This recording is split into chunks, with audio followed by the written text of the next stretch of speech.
for the screen.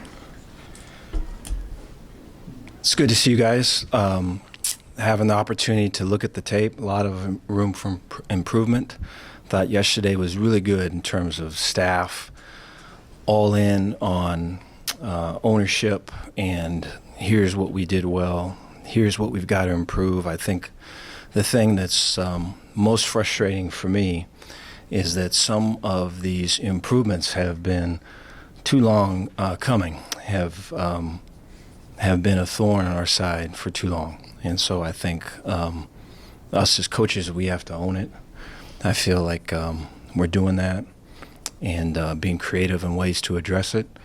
I think the conversations with the team and our players, Saturday night through Sunday have been strong and productive. I think a lot of guys were down after the game, and so the process of bringing them up only makes us stronger, and anticipating a really strong day-to-day, looking forward to getting the team back together, and attacking this week. I think much like the last couple of weeks, our main focus is going to be to keep the focus on the focus.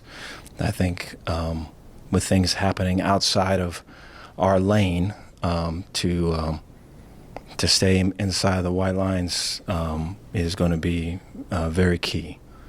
So with that, take any questions you guys got. John Warner, Waco Tribune Hero.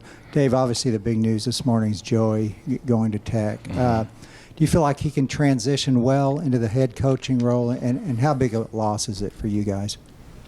I'm excited for Joey. I told him that this morning. I'm excited for Debbie and for his family. I think we talked last time about one of the first times I met Joey, and my respect for him and my view of him was really shaped from that specific time, but has only grown throughout our time here together. And I know that this is something that he's worked for. You look at just Joey and his career and his story, what a journey he's been on, and for him to have an opportunity at Tech, I'm really happy for him. And I told him that, and I wish him all types of success. And he is beloved here, and so he took some time this morning to go around and say his goodbyes to the Baylor football family. And so excited for him. I think he's going to do great. He will energize that fan base and that team. Coach Curtis Quillen, KCEN, Channel 6 here in Waco. What is it? Two things. One, what is it about Joey that makes him, like you said, so capable of being a successful head coach? And two, on your recruiting front, what is it you guys lose with Joey going to Texas Tech? I think Joey's very, very personable. I think he brings energy. I think he has joy inside of him. I think that comes out when you spend time with him. I think recruiting-wise, there has been intentional team recruiting throughout. And Joey's been a big part of that. I think there's been some specific recruits where he's been probably more involved than others, but has really touched them all. And so it's really going to be for us making the sum of the parts even greater, and bringing out not only our defensive staff that has relationships with kids, but our offensive staff, right, pulling on more of our area coaches and just getting more people involved. I think we've got ourselves a great class. We're looking to finish strong. David Smokesick on 365 Radio. You waited for him to make a decision when you got the job, and you were patient with that. What did you learn about him at that time? I think, Joey is someone I think that always, I think he's got a strong He's got a strong care factor for people. I think he has. He's got himself a really big heart. I think, I see Debbie, his wife, the same way. And I see. I go back to that time. I just remember coming in and knowing how tight the team was, and knowing how connected they were to their coaches, and seeing Joey as a central part in that. And so, was fortunate that all that worked out the way it did. And I think, he will build a culture there of really connected people and a connected team. Bryce Cherry, Waco Trib. Dave, non-Joey question. Gary had a string of games early in the season, no picks. Mm-hmm. He's had a few games in a row where he has thrown some. What have y'all targeted in terms of, why these are happening, and do you still have the utmost confidence in him, going forward? That's a good question. I do, very much so. Have great confidence in Gary. I look at, just this past game. I know the throws that he made, the effort that he displayed. I think there was the throwback pass. There was the fourth down throw to Ben. There was the end of the game throw to Ben. I think in all of those three instances, there's people right in his face as he's throwing it, and that ball was just put exactly where it needs to be. And I think at halftime, even pulling back from all that, at halftime it was, hey, run game wise, again, similar to some of the Oklahoma State discussions we were having of safeties way in the fit and that, versus certain formations. Hey, we can throw the ball over their heads. We got to connect on it, and we come right out and do it. I think he answered the bell so many times in that game, and we would be in TV timeouts and all of it on the sidelines, and you would see guys kind of panting, kind of getting their breath.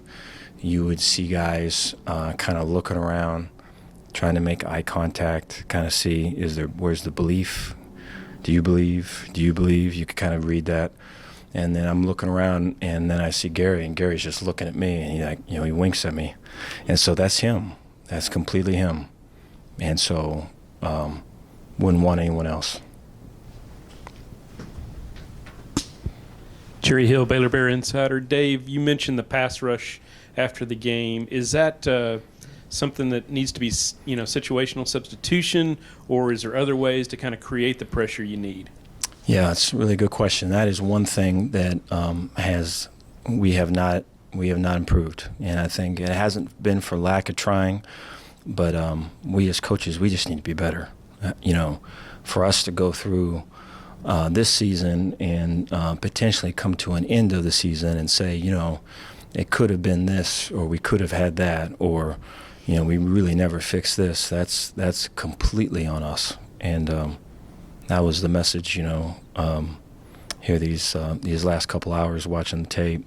And so I just think, one, it would be pulling aside or taking away time that is normally given to individual and really making it specific, like scramble rules. And so ones versus ones, good versus good, quarterback scrambles, secondary has to plaster.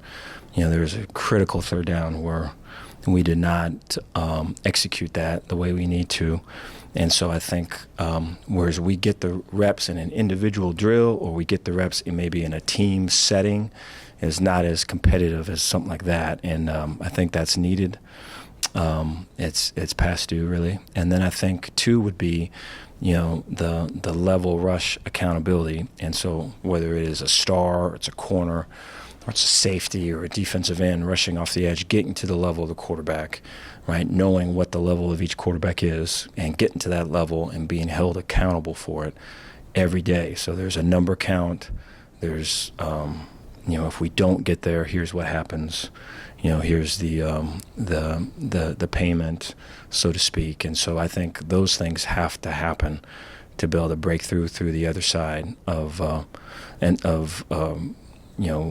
contain the quarterback. The third thing with that would be in our creepers or simulated pressures is to our 3 techniques or our 4 eyes. Sometimes when they are contained, is stepping out as opposed to getting vertical. I think that technique change is needed. There's too many times Saturday where we had some pressure on the interior rush, and the quarterback is, when stuff comes inside, the quarterback's going to go outside. And so that 3 technique or 4 eye, getting too vertical and getting pinned as opposed to stepping out, playing through the tackle. If it's an ear hole, get vertical. If it's a face mask, get across. And those things, we made it harder than it needs to be. And so I think those 3 prescriptions can help. I think total focus by the defensive staff is definitely needed. Dave, John Morris, Baylor Radio with Fox Big Noon kickoff coming in. How important is it with that? And how important is that to you? And then a great crowd atmosphere and turnout Saturday. Very excited for Fox coming. I think the opportunity to put Baylor football right out in front there with their TV show and having folks there and cheering. I think we've been blessed by a great home schedule, and you and I know that it has benefited us. And I think as the season has gone on, we have really matured into a good home field advantage team. And so to be able to show all aspects of that to anyone that wants to tune in, I think is way key for us. I think we've had a lot of strides to get there. So I think showing that in the morning is great. And then at the game, the opportunity to affect cadence, to get our opponent to go a silent count, to get to third downs and they can't hear when they're making is it 5-0? Do I slide to the right? Do I slide to the left? All right, it's an audible. What is he saying? To get all of those things, those steal downs for you and those steal plays for you. And so we've shown that we can do that. We're going to need to do that again. Dave, Tyquan Thornton has just had an outstanding year. What has he done since last year to kind of go to this level? I think he's matured. I think Ty has. I think Ty has been from the very beginning blessed with great length and speed and athleticism. I think where Ty has really grown is his habits, his practice habits, his mindset, his attitude towards work. I think those things have really taken off, and I think there were some probably hard lessons in all of that. I think one of the things with the COVID year is that it's difficult to push people when you're afraid of losing people. And so I think, whether it was my still learning our team or it was their ability to kind of get out and go, if all of this is not a good situation. So I think there was times where I think some bad habits were sustained. And I think for Ty, his ability to recognize that and attack those things has really led to just a strong growth. Really proud of him. I mean, you'd like to think that that's what the thing is that you'd want out of all your people, is for them to kind of look in and then get it right. And then on the outside, kind of stuff comes to them, and it's that way with Ty. Hey, Dave. Jack Allen, ABC 25 in Waco. I was just wondering, you mentioned that you want to keep things focused between the white lines, but with everything going on with Coach McGuire, with Big Noon Saturday, all of that, where would you say the mental state of this team is right now on Monday? I think it's going to be focused. I think our meeting that we'll have in a couple hours will address these things. Every week we allow for non-football time with our coaches, and so we're how's school doing? How's your family doing? I think those are going to be available times to talk about some of the topics that you just mentioned. I think I'm going to be working that as well. I think when it gets to the football time, though, whether it's meetings or whether it is on the field, I think everyone knows what's waiting for us there on Saturday. the stage that we've got and the opportunity that's at hand. And I know that everyone knows the type of effort that it'll take. And so, I think for me, like pulling back from even just your question there, to relate it to this past week, for me to get it to where it is completely intrinsic and nothing extrinsically motivated. So it's all about, hey, I'm going to be on purpose today. I'm going to get better today. These are things that I'm going to attack. I think that can be a superpower. I think it's easy to say. I think it's hard to do. And I think, that's a fight that I'm willing to fight to the end for. Because I feel like if you can do that as a team, you're only going to grow. And as a person, once you leave football, that's about all you can count on. I think being rewarded from the outside can pull you a whole bunch of different ways. And so I think this is, in the long view, a really good lesson to be involved in. Hey, Coach, Nikki Latarula from Channel 6. What do you see from OU, and what do you think their biggest challenges that they'll present? Appreciate the question. The quarterback has injected their offense with some firepower. I think they have always done a good job with their run game. It is always attached to RPOs. I think we struggled with RPOs just this past week.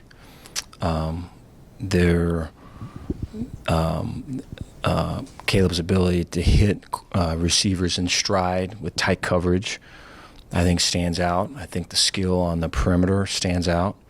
But I think Oklahoma does a nice job of bait and switch, of really setting up a run, right, getting a look they want, and then taking advantage of it with a designed RPO. And I think they've been able to jump ahead on folks through that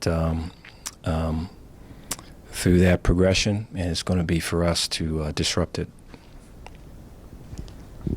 Hey, Coach, Eric Kelly, Fox 44 Sports. Just in terms of whenever you have this type of staff change, obviously you kind of have to move people around. What's the game plan in terms of filling those coaching roles the rest of the season? We're working on that right now. I think we've got a few capable guys that are in-house that we're talking to right now about working out to help with the outside linebackers. So I think it's a great opportunity. Feel really good about our staff, our young people, and just their work ethic and their ability to learn and grow. And I think however it ends up, they're going to be way excited to be able to help this team, and they recognize kind of the path we're on and where we can end up, and they want to be able to have some say in it. So excited for that. Garrett Ross, Bears Illustrated. Y'all, the secondary has struggled over the past 3 games. How do you shore up the back end heading into this Oklahoma game with their receiving core that they have? Yeah, I think I appreciate that question. I think communication would be the first thing. I think I have talked a lot about competitive maturity, and when things are competitive or pressurized, how that can create abnormal behavior. You can get out of yourself, and whether it's a fight or whatever it was. And that was a big concern going into this last game. And one of the things I was proud of that we didn't get involved in with the chippiness and whatever was happening, in between the white lines and even on the sidelines at times. I thought that was a huge area of growth for us. I think that first half penalties, disconcerting, but then the second half I thought did much better. Where I think I have not done a good enough job is talking about when things are competitive or pressurized, that communication halts. And I think that happened on Saturday, and both offensively and defensively.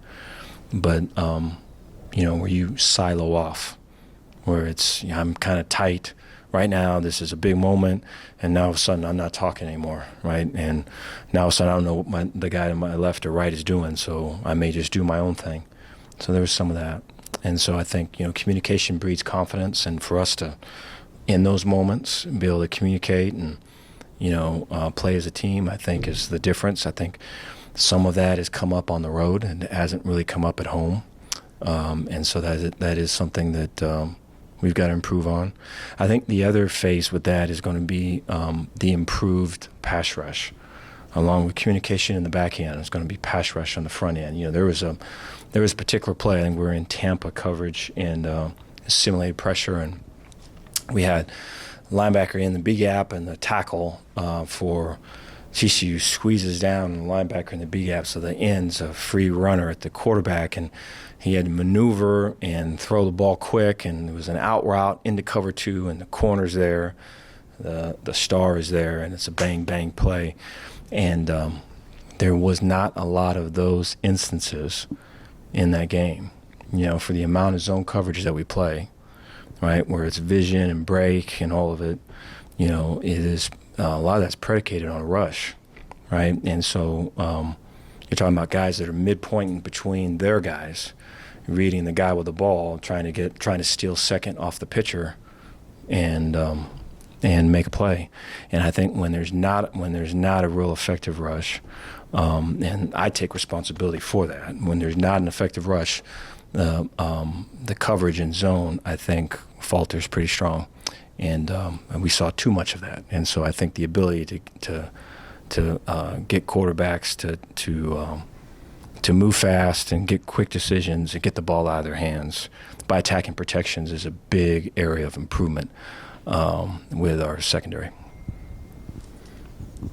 Dave, the new facility, how do you feel like that's going to benefit the football program? Excited about that.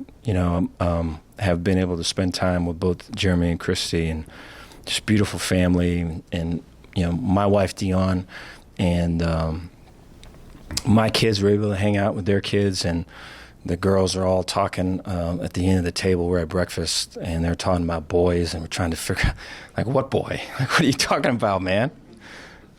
Boys.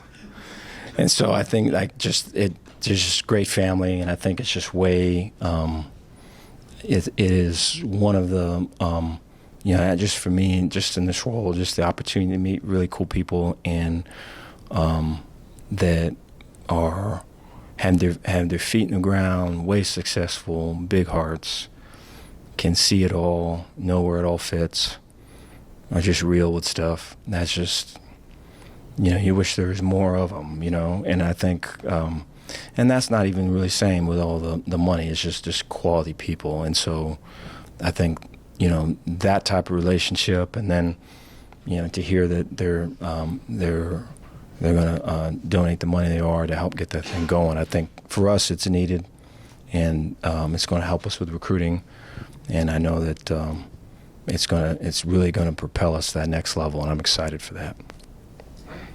Thanks, Coach. Thank you, guys.